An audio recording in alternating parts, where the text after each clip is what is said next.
मौका मिल रहा है।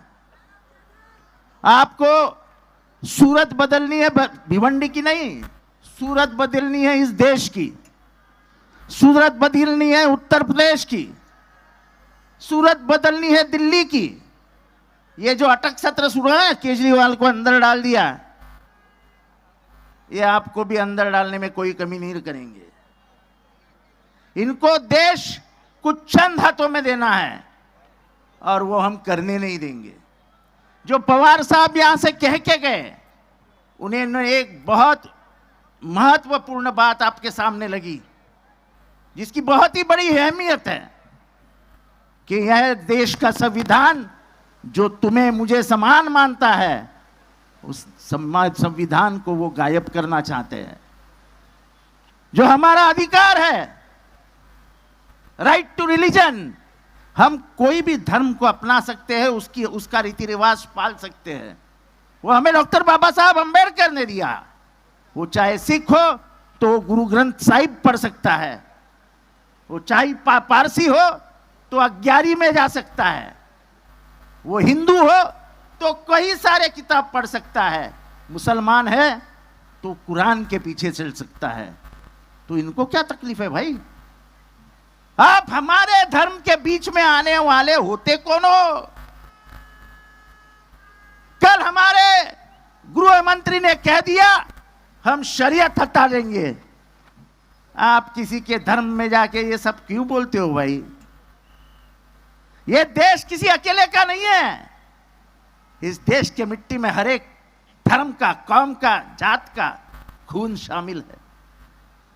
यह संविधान है जो केरला से लेके आसाम तक, आसाम से लेके बंगाल तक, बंगाल से लेके कश्मीर तक और कश्मीर से लेके महाराष्ट्र तक सबको एक रखते आए हैं। जिस दिन ये संविधान हटाएंगे उस दिन ये देश टुकड़ा टुकड़े में बंट जाएगा। हालात पहले हमारे पहले संजय सिंह बात कर रहे थे। हमारी बहुत सारी बहनें यहां पे बैठी है, खमायतीन यहां पे बैठी है। आपको मालूम है मंगलसूत्र का अर्थ? बहुत सारे मुसलमानों के घर में जो इस्लाम का पालन करते हैं, क्या वो मंगलसूत्र नहीं पहनते? पहनते हो कि नहीं पहनते? यही मालूम नहीं है हमारे देश के पंतप्रधान को कि इस देश में मंगलसूत्र कौन पहनता है। आपको इतना ही मंगलसूत्र का ख्याल था तो पंतप्रधान मोदी जी जब हमारी बहनें रास्ते पे जलाई जा रही थी, उनके ऊपर बलात्कार किया जा रहा था, तब कभी आपको मंगलसूत्र की याद नहीं आई? तब नहीं लगा कि मेरे बहन के गले का मंगलसूत्र जल रहा है? अब अंगार लगाने के लिए आपको मंगलसूत्र की याद आई? ऐसे अंगार आप नहीं लगा सकते हैं, क्योंकि जनता जान चुकी है कि तुम चुनाव हार रहे हो, और चुनाव हार रहे हो इसलिए हिंदू मुसलमानों की लड़ाई लड़ रहे हो। कल तो कह दिया कि मेरे अड़ोस पड़ोस में मुसलमान रहते थे, मैं उनमें ही खेल के बड़ा हो गया। जरा माहौल बदलने लगा है तो मुसलमानों को भी अपनाने की कोशिश कर रहा है। क्या मुसलमान इतना मूर्ख है क्या? मुसलमान समझता नहीं है क्या? यह संविधान इसीलिए निकाला जा रहा है कि इनको दलितों से दुश्मनी है। यह आज की नहीं है।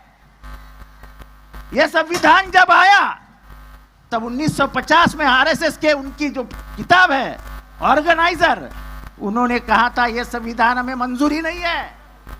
यह संविधान में अगर मनुस्मृति नहीं है तो यह संविधान हमें मंजूर नहीं है। मनुस्मृति ने क्या किया था?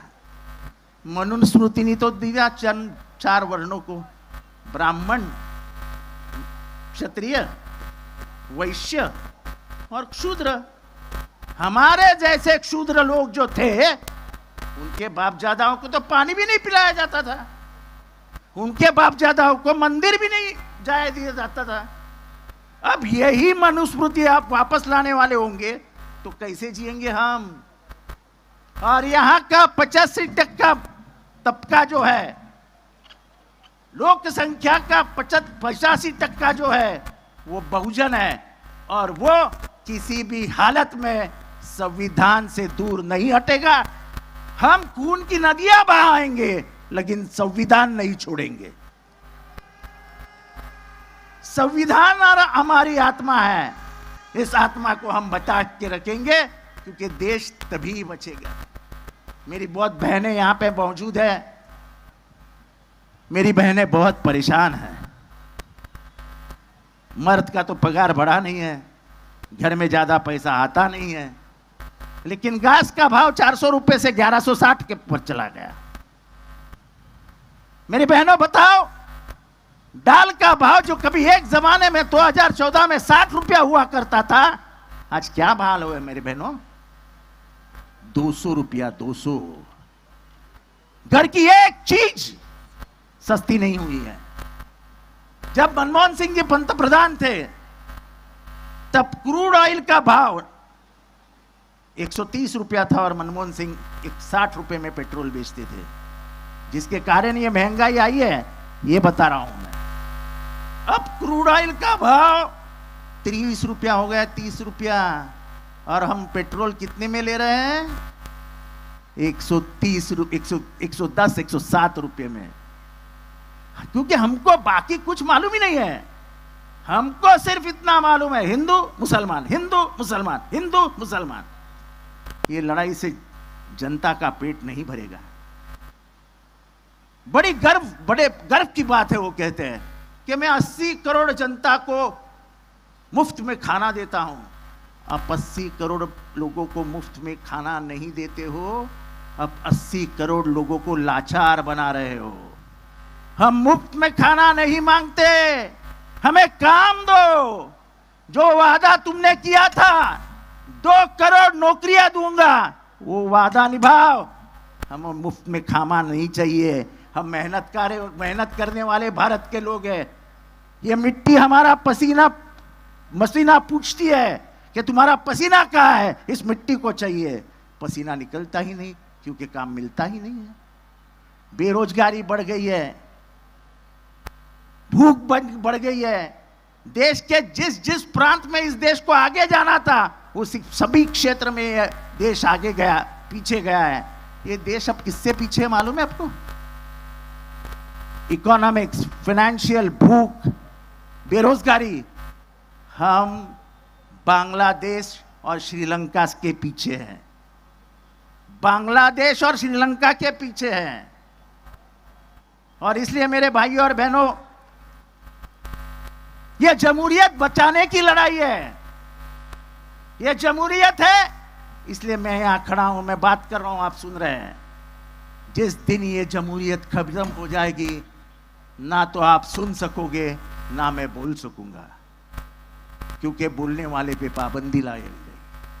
अभी भी जो बोलता है उसको रास्ता दिखाया जाता है जेल का, क्योंकि उनको बोलने वाले लोग पसंद नहीं है। वो सिर्फ सुनना जानते हैं, वो बोलना नहीं जानते। और इसलिए मेरे भाइयों और बहनों, सावधान रहिए, सतर्क रहिए। इस बार बिरयानी खा के सो मत जाइए। मुझे मालूम है, फजर की नमाज हुई, बीबी उठी, बीबी को कहेंगे जाओ मटन लेके आओ, दोपहर की बिरयानी बनाओ, बाद में हम जाते हैं वोटिंग करते हैं। बिरयानी खाने के बाद नींद लग जाती है, फिर 5 बजे आप बीबी को पूछते हो कितने बज गए, बीबी बोलती है 5। अरे जाने दे, अब कहाँ वोटिंग को जाना है। अल्लाह के वास्ते ऐसा मत करो, अल्लाह के वास्ते ऐसा मत करो। अगर ये देश बचाना है, ये अगर देश बचाना है, तर इथे बसलेल्या तमाम मराठी बांधवांनो, माझ्या तमाम मुसलमान बंधू भगिनींनो, आपल्याला वोटिंग साठी उतरावं लागेल। तुम्हाला मंजूर आहे का? तुमच्या प्रत्येक गोडाऊनवरनं हप्ता वसूलला जातो की नाही? अनधिकृत बांधकामांमधनं हप्ता मागितला जातो की नाही? इथल्या प्रत्येक दुकानदाराकडनं, जमीनदाराकडनं हप्ता मागितला जातो की नाही? मग तुम्हाला राग नाही येत? राग नाही येत? अरे तुम्ही आगरी आहात ना, तरी राग नाही येत? अरे हप्ता वसूलतो कोण? हप्ता घ्यायला येतो कोण? जोरात सांगा, कोण येतो? नाही अजून नाही ऐकलं. कोण येतो? आता घरचीच माणसं जर हप्ता जमा करायला लागली तर काम काय राहिलं? त्याच्यामुळे जर हे तुम्हाला हप्ते बंद करायचे असतील, तुमचे गोडाऊन लिगल करायचे असतील, तुमचे गोडाऊन शहापूर पर्यंत न्यायचे असतील, तर आमच्याकडे एक पर्याय आहे. आणि तो पर्याय तुमचा, माझा, सगळ्यांचा मामा. मामा म्हणजे कसा? आपल्या घरचा वाटतो ना, आईचा भाऊ. बाळ्या मामा बाहेरचा वाटतच नाही. जिथे जावं तिथे कोण आहे उभं? बाळ्या मामा. कोण निवडून येईल? बाळ्या मामा. मुसलमान एरियात जा, कौन चुन के आएगा? बाल्या मामा. कोई एरिया में जाओ, मैं सबको पूछता हूं, मेरे मुसलमान भाइयों को, मामू अच्छा लगता है ना हमें घर में? सबसे प्यारा कौन होता है घर में? मामू जान. आपण मराठीमध्ये लहानपणी गाणी काय म्हणायचो? झुक झुक झुक झुक अगदी न गाडी हवे तर रेषा, काय चलती गाडी, जाऊया मामाच्या गावाला जाऊया. चला सगळ्यांना जायचंय मामाच्या गावाला, तिथनच मिरवणूक काढायची आहे. आणि म्हणून 20 तारखेला तुतारी वाजवणारा माणूस या निशाणीवरचं बटन दाबून इथली दादागिरी, इथली हप्तेगिरी, इथली वसुली, इथल्या खोट्या केसेस या सगळ्या बंद करायच्या असतील. आणि त्याचा सर्वात जास्त त्रास कोणाला होतो? तो आगरी समाजाला होतो. आगरी समाज चिडत नाही का आजकाल? पूर्वीसारखं तुमचं असं गरम रक्त राहिलेलं नाही का? तेव्हा हा त्रास बंद करायचा असेल तर मामाला, तुमच्या मामाला, माझ्या मामाला, सगळ्यांच्या मामाला दिल्लीत पाठवा. हा मामा सगळ्या भाच्यांचं भाचींचं काम करून देईल. एवढंच सांगतो, रजा घेतो. जय हिंद, जय महाराष्ट्र, जय भीम, खुदा हाफिज. धन्यवाद साहेब.